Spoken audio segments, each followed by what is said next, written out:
गणेश जी और कार्तिक दोनों एक दूसरे से बहुत प्रेम करते थे।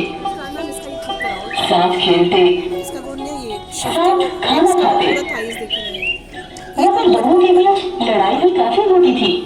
ऐसी ही एक लड़ाई के बारे में हम आज आपको बताने वाले हैं।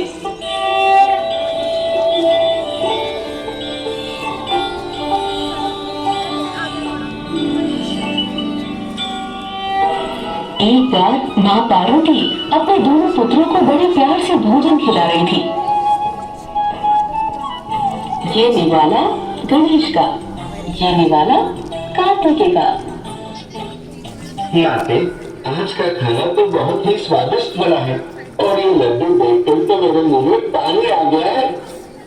ओह गणेश, तुम कितना खाना खाते हो? माँ, ये गणेश एक बार में कितने लड्डू खा जाता है? मेरे तो सिर्फ 2 ही लड्डू खत्म हुए हैं, मुझे और लड्डू चाहिए। माँ, आप पहले मुझे लड्डू दो। नहीं माँ, पहले मुझे दो। ये ले कार्तिक, मैंने तो सारे लड्डू खा लिए। दम है तो मुझे पकड़ कर दिखा। देखो तो आपने, गणेश सारे लड्डू ले भागा।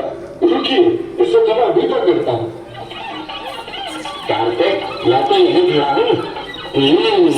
कितने स्वादिष्ट लड्डू हैं।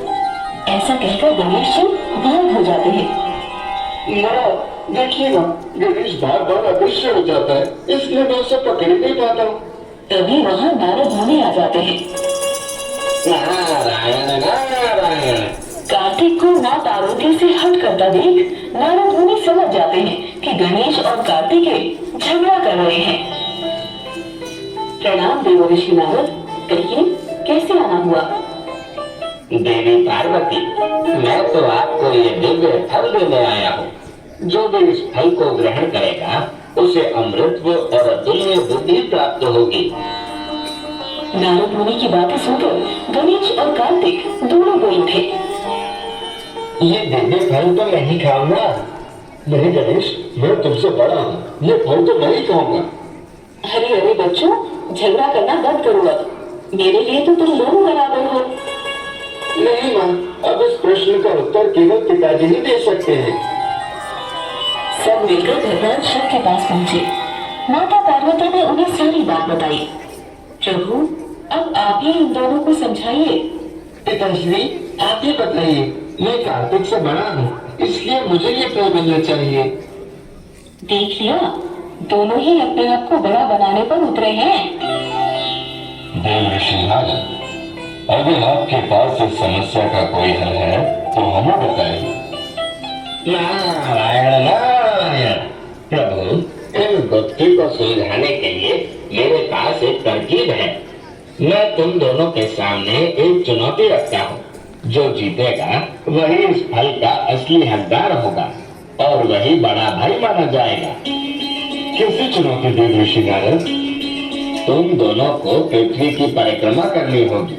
दोनों में से जो प्रथम पृथ्वी की 3 बार परिक्रमा करके पहले आएगा उसे विजय घोषित करके फल दिया जाएगा। मुझे तो ये सर्वोत्तम सुझाव लगता है। मुझे ये चुनौती स्वीकार है। फिर तो विजेता मैं ही बनूंगा।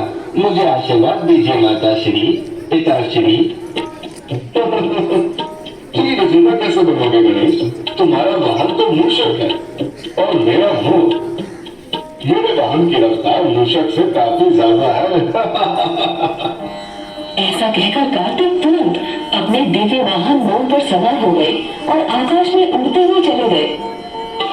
मेरा वाहन मूषक तो उड़ नहीं सकता और कितना भी तेज क्यों न दौड़ ले, फिर भी मोर के सामने जीतना तो असंभव होगा। मुझे कुछ और तरकीब लगानी पड़ेगी। तब उन्हें एक विचार सूझा। वो मन ही मन मुस्कुराए और बोले, तुम चिंता मत करो मूषक, तेज रफ्तार की जरूरत नहीं पड़ेगी। माताश्री, पिताश्री, आप दोनों ही कृपया साथ में विराजमान हो जाइए। गणेश जी ने अपने हाथ जोड़े और भक्ति के साथ भगवान शिव और पार्वती के समक्ष चक्कर लगाने लगे। गणेश को ऐसा करता देख भगवान शंकर, माता पार्वती और देवर्षि नारद चकित रह गए। तो सोचने लगे कि बाल गणेश ये क्या कर रहे हैं।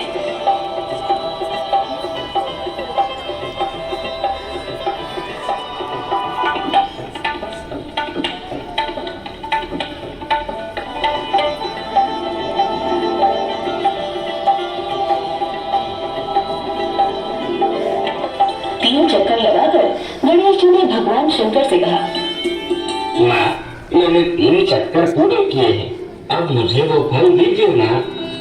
मगर पुत्र, तुमने तो हमारे इर्द गिर्द चक्कर लगाए, तुम तो विश्व के भ्रमण पर गए ही नहीं, तो हम कैसे कह सकते हैं कि तुम जीत गए? माता, विश्व का भ्रमण करने के लिए मुझे कैलाश छोड़कर जाने की आवश्यकता ही नहीं है। वेदों और शास्त्रों में लिखा है कि माता पिता के चरणों में ही पूरा संसार विराजमान होता है। माता पिता ही संतान के लिए त्रिलोक के समान होते हैं। जब मैंने आपके इर्द चक्कर लगाए, उसका मतलब मैंने विश्व के चक्कर लगाए और अपनी चुनौती को पूरा किया। मेरे लाल, मेरे गणेश। पार्वती, वेद पुराणों के हिसाब से गणेश की बात सत्य है, इसलिए गणेश ही चुनौती का विजेता माना जाएगा। तभी कार्तिक भी वहाँ आ पहुँचे। माता, पिताजी, मैंने विश्व के 3 चक्कर लगा लिए। बहुत अच्छे बेटा, मगर गणेश ने तो ये चुनौती जीत ली है। क्या? मगर मैं तो गणेश जी को रास्ते में कहीं देखे ही नहीं। देवर्षि नारद ने कार्तिक को सारी बातें बताई। वो भी गणेश की बुद्धिमानी से बहुत प्रसन्न हुए। उन्होंने गणेश को गले लगा लिया। उसके बाद माता पार्वती ने अपने दोनों पुत्रों को वो दिव्य फल मिल बांटकर खाने के लिए दे दिया।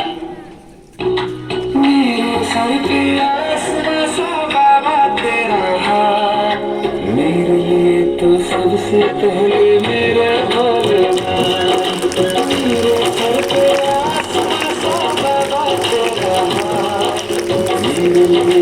सबसे पहले मेरे